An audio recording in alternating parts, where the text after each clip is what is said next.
Assalamualaikum warahmatullahi wabarakatuh. Perkenalkan kami dari kelompok 10 dengan mata kuliah Natural Language Processing dari kelas 6A. Di sini proyek kami berjudul Implementasi Sistem Chatbot Konsultasi Psikologi berbasis Retrieval Augmented Generation yaitu RAG untuk mendukung aksesibilitas layanan kesehatan mental di Indonesia. Lalu di sini latar belakangnya di mana kesehatan mental itu merupakan kebutuhan yang sangat penting bagi masyarakat karena dapat mengaruhi kualitas hidup. Namun akses dalam informasi kesehatan mental itu sangat terbatas dan tidak relevan. Seperti chatbot berbasis AI yang konvensional masih dapat menghasilkan jawaban yang tidak akurat dan tidak sesuai sumber. Oleh karena itu, di sini kami membuat pesibot yaitu chatbot kesehatan mental yang memakai pendekatan RAG yang dengan memanfaatkan embedding dan vektor database Pincon untuk mencari informasi. Oke, di sini langsung lanjut saja. Saya akan menjelaskan workflow. Di sini ada dua fase yaitu indexing dokumen dan query retrieval. Yang pertama di sini yaitu sumber dokumen. Sumber dokumen kami di sini yaitu PDF buku kesehatan mental. Lalu dokumen tadi dilakukan pre-processing yaitu membersihkan dan normalisasikan teks. Yang dimana di sini buku tadi dibersihkan seperti menghapus format yang tidak penting, halaman, karakter dan tertentu agar lebih rapi dan mudah diproses selanjutnya. Setelah diprocessing, lanjut ke chunking. Chunking di sini yaitu dokumen sudah dibersihkan tadi, yaitu dipecah menjadi potongan-potongan kecil, dibagi agar lebih mudah diproses dan dicari informasinya. Setelah dicunking, yaitu dilakukannya embedding model, yaitu si teks tadi diubah menjadi vektor angka karena komputer tidak bisa membaca huruf atau kalimat, bisanya membaca angka. Makanya itu si teks tadi diubah menjadi angka. Lalu setiap cang-cang yang sudah diubah tadi yaitu direpresentasikan ke dalam bentuk vektor angka dan kemudian disimpan ke dalam Pincon yaitu sebagai vektor database. Lalu ke fase kedua yaitu input pengguna, yaitu pengguna memasukkan pertanyaan ke chatbotnya. Lalu pertanyaan tersebut sama seperti dokumen diubah menjadi embedding, diubah menjadi vektor angka. Setelah itu baru dicari kemiripannya, dicari topka cang relevan dengan Pinconnya tadi melakukan similarity search untuk mencari cang dokumen yang paling mendekati atau relevan. Kemudian rakitan konteks di sini hasil cang tadi gabungan tadi digabungkan dengan pertanyaan pengguna menjadi sebuah prompt. Nah, di sini menjadi sebuah prompt, lalu prompt ini kemudian dikirim ke LLM, si LLM-nya. Kemudian si model AI ini akan menghasilkan jawaban yang sesuai dengan informasi yang diperoleh dari si dokumen yang telah kita upload. Maka dari itu nanti akan menghasilkan jawaban yang relevan dan sesuai dengan sumber yang kita gunakan. Mungkin sekian yang bisa saya jelaskan, selanjutnya akan dijelaskan oleh teman saya. Assalamualaikum warahmatullahi wabarakatuh. Perkenalkan, nama saya Hendrizky. Pada video kali ini saya akan menjelaskan atau mendeskripsikan kontribusi saya pada proyek kelompok kami ini, yang dimana kontribusi saya di kelompok kami ini adalah proses mencangking datasetnya. Nah, di sini kami mempunyai 3 dataset yang dimana judulnya sebenarnya sama, tetapi yang membuat beda itu isinya dan penulisnya yang berbeda. Di sini terdapat 5 fungsi utama, yaitu fungsi clean text, find content start, or chunk, extract PDF, dan chunk dokumen. Nah, chunk adalah proses memecah teks mengambil teks dan membersihkannya menjadi potongan-potongan kecil yang siap disimpan ke dalam vector database. Nah, jadi kan di dalam dataset buku ini dia terdapat ribuan atau ratusan teks atau karakter. Jadi fungsi chunking di sini adalah setelah dipecah dia dimasukkan ke dalam vector database. Nah, sekarang kita masuk ke dalam penjelasan kodenya. Yang pertama di sini adalah fungsi clean text. Nah, fungsi ini membersihkan teks mentah hasil ekstraksi PDF yang biasa diberantakan. Ada 3 langkah utama dalam fungsi ini. Yang pertama itu normalisasi Unicode. Yang kedua itu mengubah baris kosong ganda menjadi satu baris saja. Kemudian yang ketiga merapikan spasi berlebih. Kemudian kita masuk ke fungsi yang kedua. Nah, di fungsi find content start ini bertugas mencari halaman di mana konten asli buku dimulai. Biasanya kan buku itu ada bab 1. Nah, dari situlah awalnya dimulai. Kemudian ada fungsi store chunk. Fungsi store chunk ini adalah menghitung skor relevansi sebuah potongan teks terhadap topik psikologi. Caranya teks dicek terhadap beberapa kategori kata kunci. Misalnya gejala, penanganan, error psikologi. Nah, setiap kategori punya bobot berbeda. Nah, kemudian fungsi yang berikutnya yaitu adalah fungsi ekstrak PDF text. Nah, fungsinya ini adalah mengekstrak teks dan metadata halaman dari sebuah file PDF. Nah, kemudian kita masuk ke fungsi yang terakhir, yaitu ada fungsi chunk dokumen. Chunk dokumen ini berfungsi memecah dokumen halaman menjadi chunk kecil menggunakan recursive character text splitter dan memfilter berdasarkan ambang relevansi. Nah, di sini kami menggunakan recursive character text splitter dari library LangChain dengan chunk size-nya atau karakter per chunk itu ada 450 karakter dan kami menggunakan overlap 100 karakter supaya konteks di perbatasan antar chunk tidak hilang. Kemudian setiap potongan yang dihasilkan kemudian dicek pakai ini tadi store chunk tadi nih fungsi store chunk. Nah, fungsi chunk dokumen ini dipanggil dari file ingest.py. Ini chunk sama dengan chunk dokumen opens. Pada saat kita nanti merunningkan code-nya, kan kita memanggil ini python ingest.py. Nah, di sini bukunya di load, kemudian disinilah proses mengchunk bukunya.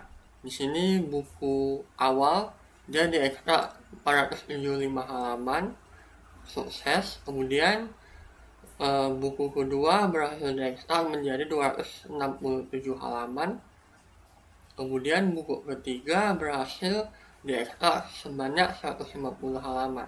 Jadi ekstraksi totalnya itu ada 892 halaman dari seluruh buku. Baik, sebelumnya perkenalkan, nama saya Ilham Fadli. Di sini saya akan melanjutkan presentasi yang sudah disampaikan oleh beberapa teman saya sebelumnya, yaitu mereka sudah membahas mengenai workflow dan juga preprocessing data dan proses chunking. Di sini saya akan melanjutkan tahapan ataupun proses setelah dilakukannya chunking, yaitu mengubah teks menjadi vektor angka atau yang bisa disebut dengan embedding dan juga menguploadnya ke vektor database. Nah, di sini saya akan membahas mengenai proses embedding dan juga vektor database-nya. Nah, setelah dilakukan proses chunking tadi ataupun pemotongan teks tadi menjadi bagian-bagian lebih kecil lagi, itu perlu kita ubah menjadi vektor angka. Nah, kenapa perlu kita ubah? Karena agar komputer dapat memahaminya. Nah, untuk melakukannya itu kami menggunakan model. Di sini bisa kita lihat modelnya, model embeddingnya di sini pada bagian config.py ini bisa kita lihat. Untuk modelnya dengan nama Paraphrase Multilingual Mini LM L12 V2. Jadi model ini digunakan untuk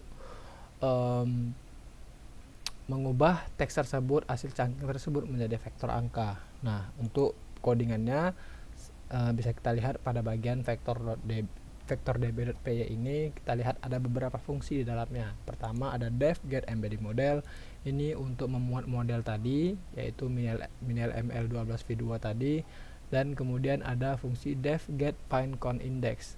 Nah, tujuan dari fungsi get pinecone index ini itu untuk menghubungkan pinecone, menghubungkan ke pinecone dan juga membuat indeks jika belum ada. Nah, di sini kita cek apakah indeks sudah ada, dan jika belum maka kita buat indeks terlebih dahulu. Dan selanjutnya di sini ada fungsi upset chunk to pinecone.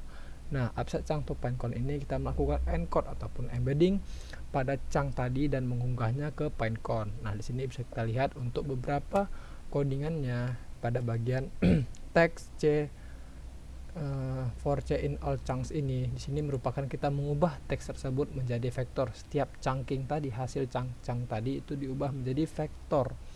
Dan kemudian di sini bisa kita lihat pada bagian vektor ini kita berikan ID unik dari hash MD5. Nih, kita menggunakan hash MD5. Jadi kalau teksnya sama persis, itu ID yang dihasilkan juga sama. Itu untuk menghindari tabrakan data. Dan kemudian vektor tersebut disimpan bersamaan dengan metadata supaya dia dapat mengenali nih, dia dari sumber mana, seperti halaman berapa, buku apa, dan juga section apa, dan lain sebagainya. Nah, itu berguna untuk fungsi retrieval nantinya, untuk memberi jawaban berdasarkan buku tersebut dan memberitahu sumbernya dari mana. Dan kemudian ada yang namanya query vector database. Nah, fungsi ini untuk mengubah ataupun melakukan embedding juga terhadap query ataupun prompt dari user nantinya. Nah, jadi di sini kita melakukan pencarian semantik ke pinecone berdasarkan query pengguna, kemudian mengembalikan list berisi metadata chunk yang relevan. Nah, di sini nanti kita lakukan yang namanya match, pencocokan terhadap top K-nya, top K sama dengan 5. Dan nanti di sini ada minimal score itu 0,35. Jika dia di bawah 0,35 maka itu dibuang, dianggap tidak relevan. Dan begitu seterusnya. Setelah itu nanti untuk upload prosesnya itu dijalankan di inges.py ini untuk upload data ke pinecone-nya. Mungkin itu saja mengenai penjelasan yang dapat saya sampaikan. Selanjutnya akan dijelaskan oleh teman saya. Perkenalkan, nama saya Rifki Aditya. Di sini saya akan melanjutkan penjelasan dari teman-teman saya sebelumnya, dan saya akan menjelaskan di bagian langgraph, yang dimana langgraph di codingan atau AI kami ini, kami masukkan ke dalam satu folder yang berisi 4 file, yaitu ada state, nodes, graph builder, dan juga edge. Di sini saya akan menjelaskan di bagian state yang pertama, yaitu di codingan kelas pesibot typeDict. Ini cuma daftar kotak-kotak data yang boleh diisi. TypeDict artinya bentuknya kayak dictionary Python biasa, kayak value, tapi dikasih label, type supaya jelas. Kotak user message isinya teks, diagnostic state isinya angka, dan sebagainya. Tidak ada proses apapun di sini, cuma cetakan atau formulir kosong. Selanjutnya di file notes, saya akan menjelaskan salah satunya yaitu di dev safety notes state pesibot dict, yang dimana state user message itu mengambil pesan user dari formulir atau state. Terus dia cek safety. Fungsi lain yang cek apakah pesan ini berbahaya. Kalau berbahaya, itu isi kotak intent dengan resist. Kalau tidak atau kalau aman, tidak diisi apa-apa, sama dengan dict kosong. Artinya tidak ada yang perlu dirubah. Semua 9 node polanya sama. Ambil data dari state, diproses, dan kembalikan kotak yang mau diupdate. Selanjutnya yaitu ada edge. Saya akan menjelaskan codingan dev after safety router state pesibot state str. Analoginya seperti ini. Misalkan si user bertanya, terus si AI berpikir apakah ini krisis? Pertanyaannya, kalau krisis langsung kirim ke node atau krisis node. Selesai, tidak ada cek yang lain. Kalau bukan krisis, dia bertanya, apakah masih ada sisi wawancara yang masih berjalan atau berlangsung? Kalau iya, langsung ke diagnostic node. Nah, kalau misalkan keduanya tidak ada, itu langsung ke classifier node. Jadi, kuncinya itu, begitu return dieksekusi, fungsinya langsung berhenti. Baris di bawahnya tidak dicek lagi, makanya urutan pengecekan itu penting. Keamanan harus dicek di paling atas. Terus selanjutnya ada di Graph Builder. Nah, saya mencontohkan di Dev Build Graph, yang dimana state graph, si buat state, itu mulai bikin peta alur pakai formulir dari state PY. Terus add nodes, itu tempel tiap petugas dari nodes PY ke peta, dikasih nama. Terus set entry point, itu tentukan pintu masuk pertama. Terus add conditional edge, itu sambungkan node ke fungsi span dari edge PY supaya tahu kemana harus lanjut. Terus edge PY node end, beberapa node itu berjalan buntu atau jalan buntu. Begitu selesai, langsung berhenti. Terus dikompil, ubah peta yang tadinya cuma rancangan jadi sistem yang bisa benar-benar dijalankan. Terus lalu di APPY itu dipakainya begini. Nah, di APPY itu dipakai graph sama dengan get graph try result sama dengan graph invoke graph input. Yang dimana itu setiap kali user kirim pesan, peta alur ini dijalankan atau invoke dari awal, masuk lewat safety node, lalu bergerak sesuai jalur yang ditentukan, HPY, sampai ketemu N. Lalu hasil akhirnya respon itulah yang ditampilkan ke user. Sekian yang bisa saya sampaikan. Terima kasih. Assalamualaikum warahmatullahi wabarakatuh. Perkenalkan, nama saya Arifin Manik, dan di sini saya akan menjelaskan teknis dari modeling dan demo dari sistem yang sudah buat. Di sini untuk tampilan halaman utamanya, jadi di sini kita coba demo terlebih dahulu ya. Nah, ini untuk demo sederhana. Nah, kalau di teknisnya sendiri, ini sistemnya menggunakan Landgraph, di mana Landgraph di sini bekerja untuk menentukan konteks form dari pengguna itu responnya akan seperti apa. Nah, kalau untuk project ini sendiri, itu node Landgraph-nya sendiri itu ada 7. Nah, ini sudah di sini. General, empati, diagnostik, pembagian, klasifikasi, baru presis, dan seperti bikin ringkasan. Nah, di sini Landgraph di sini tujuannya untuk menentukan bagaimana cara si sistem itu akan merespon prompt pengguna. Nah, contohnya seperti ini. Ketika pertanyaan itu general, di sini ada di samping aktif ini statusnya. Nah, kalau misalnya pertanyaan itu pertanyaan general, dia akan menjadi informasi, sebagai informasi. Tapi kalau misalnya si pengguna, contohnya ini kayak dia mau curhat kan. Nah, jadi dia nanti diklasifikasikan juga sebagai si pengguna ini sedang curhat. Nah, dari sini kita lakukan prompt engineering.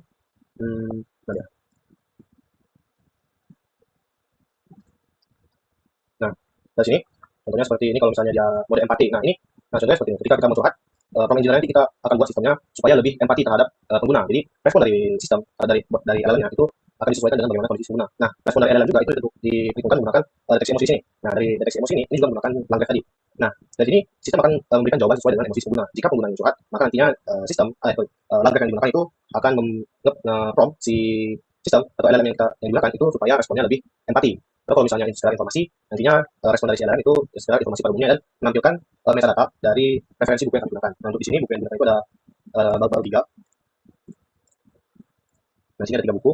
Kemudian di sini ada kami tambah satu fitur lagi, itu dimana kita itu bisa coba tanya-tanya atau ngebantu untuk menentukan kondisi mental si pengguna. Misalnya si pengguna itu lagi merasa depresi. Nah, si pengguna bisa bukan sekedar nebak, tapi si pengguna bisa coba tanya ke sistem. Nah, contohnya seperti di sini. Saya merasa sedih terus, coba cek apakah saya depresi. Lalu sini dia akan nampilin jadi sesi analisis dan mode sistemnya itu sekarang menjadi diagnostik. Nah, jadi dari pertanyaan ini kita dari konteks diagnostik ini sistem akan menyediakan 3 pertanyaan. Kemudian dari pertanyaan tersebut sistem akan menentukan jawaban pertanyaan pertama, sistem akan menentukan jawaban untuk pertanyaan berikutnya. Contohnya seperti ini, saya senang kamu berani membuka pasamu, saya ingin membuka bla bla bla, dan coba ya, tugas terlalu banyak nih.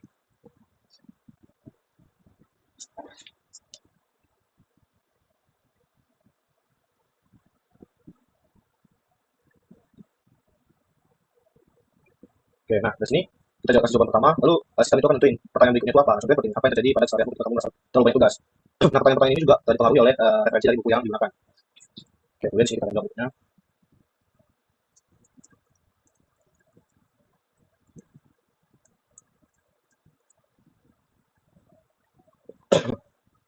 Oke, kemudian pertanyaan terakhir.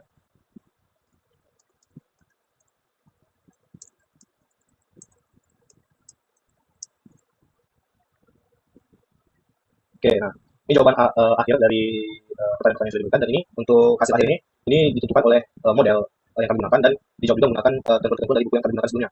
Nah, kemudian untuk hasil sini, hasil dari penggunaan RAG retrieval dokumen ini, itu untuk evaluasinya kami coba pakai Randas. Nah, di sini tapi karena ada beberapa kendala dan keterbatasan device, nah jadi di sini kami karena pakai Pinecone. pinecone drop menggunakan drop API, hasilnya di bagian metric metric evaluation-nya itu hasilnya nggak sempurna, bukan sempurna, ini memang nggak bagus sekali karena model API yang disediakan oleh Drop itu cuma bisa menerima 1 sampai 3 request, sedangkan data yang kami punya itu ada sebanyak 159 data, 159 chunking. Nah, kalau misalnya dikerjakan pakai dua atau tiga request itu proses evaluasinya itu bakal lama. Nah, jadi pas kami coba sistem yang paralel supaya bisa ngerjain 5 sampai 6 task sekaligus, itu nggak bisa karena keterbatasan dari Drop API tadi. Nah, terus kami coba menggunakan model lokal. Nah, sini karena laptop saya nggak bagus, karena nggak ada GPU-nya, jadi kalau misalnya pakai laptop lokal, satu request aja itu bisa selesainya 2 sampai 3 menit. Nah, kalau misalkan dikerjakan 154 data, itu bisa sampai 1 jam atau 2 jaman. Nah, jadi di sini untuk ragasnya itu belum sempurna. Dan gitu juga dengan hasil-hasil yang lainnya. Mungkin untuk relevansi jawaban dengan konteks yang diberikan itu hasilnya yang paling bagus dari yang lain. Sedangkan untuk faithfulness, context precision, dan recall itu hasilnya bisa dibilang kalau context recall dan context precision di sini itu lebih seperti menghafal. Nah, ini juga terjadi hasilnya pasti satu karena di model Drop API itu tadi cuma bisa menerima satu request, dan kalau kita pakai ragas itu dia kan sistemnya mencari dokumen terdekat. Nah, ini karena sistem Drop API cuma bisa menerima request, ketika kita coba mengambil 3 dokumen sekaligus dari dokumen terdekat tadi, itu dia nggak bisa, jadinya bisa itu cuma n sama dengan 1 atau cuma ambil dokumen terdekat, jadinya konteks precision dan konteks recall itu pasti 100%. Jadi di sini hasilnya itu lebih ke bias, dan untuk faithfulness di sini tidak ditentukan karena hasil dari konteks precision dan recall sendiri itu gagal. Nah, jadi itu untuk ragas kami masih belum sempurna. Nah, mungkin itu yang bisa saya jelaskan untuk konteks modeling dan demo programming untuk sistem kami, yaitu Psychology Bot. Terima kasih.